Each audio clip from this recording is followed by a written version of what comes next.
Continuando aqui os aspectos práticos, que atividades podemos fazer com os afilhados no fim de semana?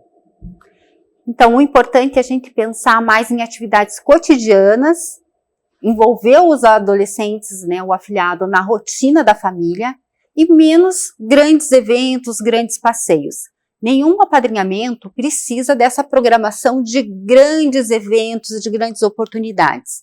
O ideal é, claro que todo mundo gosta de fazer um passeio, ir para o Beto Carreiro. É que não pode ter, não né? Pode ter, mas o foco... Mas o foco precisa ser nessa convivência familiar, de rotina. Então, né, a gente tem algumas sugestões aqui. É participar de uma ida no supermercado, escolher um cardápio para fazer o almoço de domingo, ir lá comprar as coisas para preparar, um jogo de futebol, salão de beleza, proporcionar relações cotidianas, que é tão comum para a gente e que os adolescentes das instituições acabam não vivenciando na rotina, no dia a dia. Então, parece que é uma coisa muito simples e que para ele é diferenciado. A gente sabe que tem adolescentes, às vezes, que ainda não conhecem a praia, que nunca foram no salão de beleza, né? Não tem a experiência, às vezes, de ir na panificadora, ir lá, fazer a compra sozinho. Não sabem usar o dinheiro, né? No cartão, eles não sabem como é que funciona um cartão de débito, um cartão de crédito. Parece muito simples, mas não é. Escada rolante, elevador, né? Que às vezes eles ficam super surpresos quando conhecem. Você vai num passeio no shopping. Exato. E também, às vezes, até instigar. Foi almoçar fora. Desafiar o adolescente a escolher alguma coisa. Vai fazer uma compra, né, quer presentear de alguma forma. Leva numa loja, né, fala, você tem até, a gente pode comprar um presente de até tanto. Escolha, porque eles também têm dificuldade de fazer escolhas. Muito. Eu acho interessante também, né, os homens aqui, às vezes a mulher está mais empolgada para começar o apadrinhamento, o homem está meio naquela dúvida, isso às vezes é comum. E às vezes o homem gosta, né, do fim de semana ali, assistir o seu filme, fazer as suas coisas ali, às vezes no computador, e há tempo para isso, porque o adolescente também gosta de um tempo individual dele, né, na instituição, às vezes ele não consegue escolher o filme que ele pode assistir, lá na tua casa ele vai poder ter isso, né. Às vezes abrir a geladeira. Abrir a geladeira, então você não precisa ficar sempre ali com ele, fazendo alguma atividade, porque vai ter tempo que ele vai ficar, às vezes vai brincar com os amigos do teu condomínio, se você mora num prédio, que tem gente que joga bola, isso é comum. Incluir na tua rotina e abrir espaço para fazer coisas para ele, mas fazer suas coisas também. E é bem... o padrinho, o Gabriel, solteiro, né, ele às vezes queria sair com uma pessoa, ele era solteiro e tal, e ele falava pro afilhado, hoje eu vou te levar antes, vou te levar sábado, fim da tarde, de volta pro abrigo, porque hoje à noite eu tenho uma programação aqui entre amigos, tudo se encaixa. E é bem interessante que os adolescentes, com o passar do tempo, vão entrando na rotina da família e acabam tendo obrigações dentro da casa, atividades que são de responsabilidade dele no final de semana. Então, assim, nós vamos fazer a faxina de casa no final de semana. Você vai ficar responsável por lavar a calçada. E ele vai... E ele gosta, gente, porque não faz parte da vida dele. É uma atividade extra para ele. Ele contribuindo, né? Ou cuidar do cachorro, né? Ficar responsável. E eles gostam muito dessas atividades também. Então, são coisas muito simples que todo mundo pode proporcionar. Outra pergunta. Como lidar com os relatos da história pregressa? Às vezes vem umas histórias mais difíceis que eles contam, meio diretão. Como você responde? Então, gente, eles passaram, né? Ninguém tá morando numa instituição de acolhimento porque a vida tava cor-de-rosa, né? Tiveram dificuldades que fizeram eles irem para lá. Então, às vezes pode vir, né? O histórico de um abuso sexual, de uma violência sofrida. E como é quando você vai contar uma história triste para alguém, né? Um término de casamento ou o luto de uma pessoa que você perdeu. Você quer ser acolhido.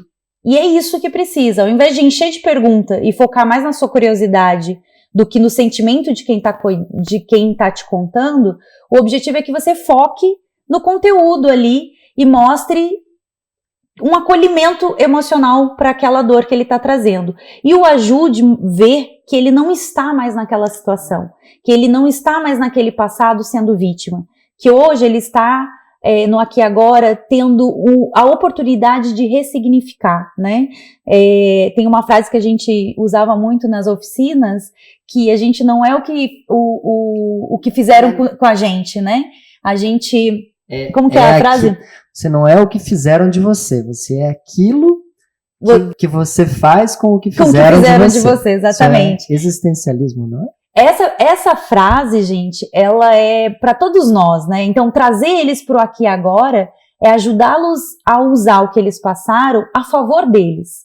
Transformar o que eles vivenciaram de ruim ou negativo em algo, numa potência de vida.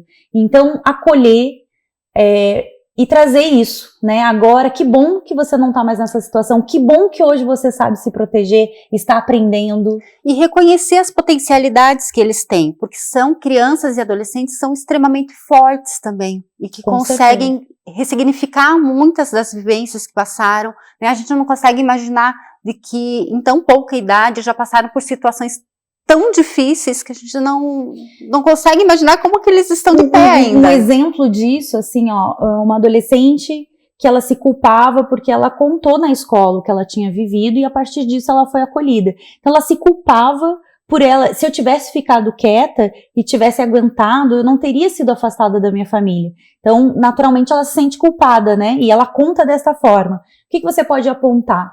Que coragem que você teve. Por mais que você fosse afastada de pessoas que você ama, você sabia que o que estava acontecendo ali estava te trazendo dor e você precisava ser protegida.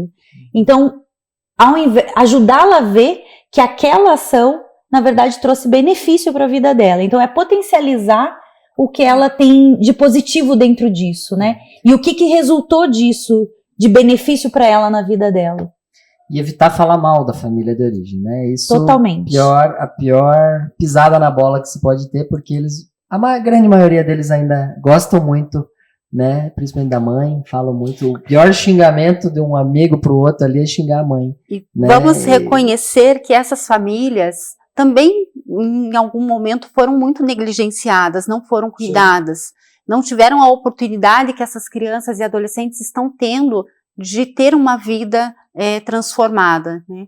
Então acabam que muitas vezes reproduzem comportamentos e violências que também foram vítimas. Se nós não conseguirmos, né, trazer novas famílias, padrinhos para os nossos adolescentes, é o que eles vão reproduzir também. Então essas famílias que às vezes foram tão inadequados, né, com os seus filhos, são esses filhos grandes. Né? Então, não adianta você achar culpados ou ficar julgando, até porque uma coisa é ele julgar, porque tá a ver com a dor dele. Quando você julga, você tá dizendo para ele o que vem de você é coisa ruim, né? A sua origem é ruim. Então tem que ter muito cuidado com isso, gente. Isso é uma das partes mais importantes. Acolher e não julgar.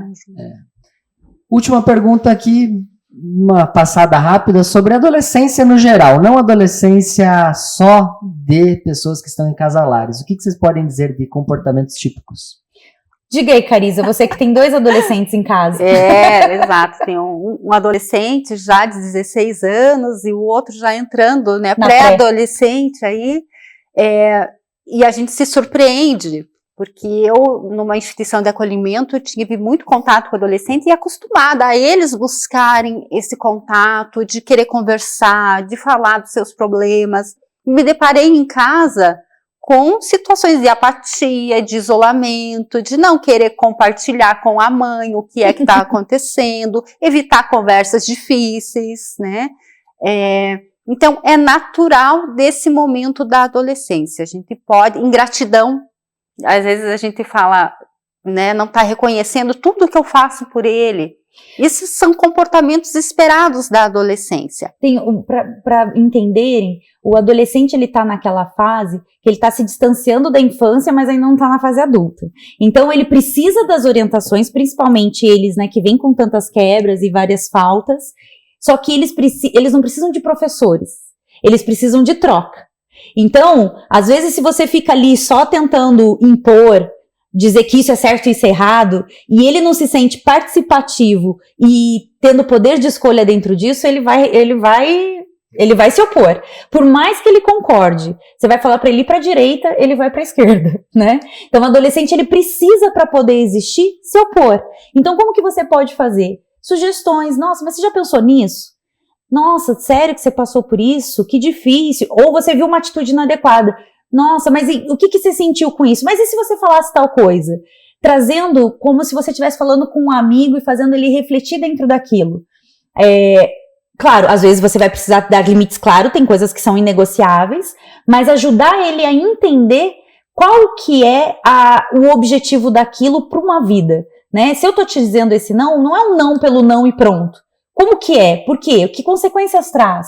Ele precisa entender isso para ele poder agir daquela forma também. Ele precisa entender que ele tem voz, que ele pode opinar, e que nem sempre a gente vai concordar com o que ele está falando e que a gente vai poder ofertar o que ele está pedindo, né? Mas que a gente vai levar em consideração o desejo, o sentimento dele. E às vezes até permitir que tenham a ação errada, assim, claro, com que não vá trazer danos, assim, por exemplo, né?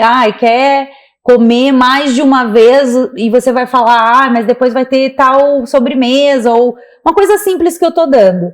E aí ele vai e come e depois não cabe a sobremesa, por exemplo. Ou um comportamento, às vezes, que ele precisa passar, ou a desordem do quarto.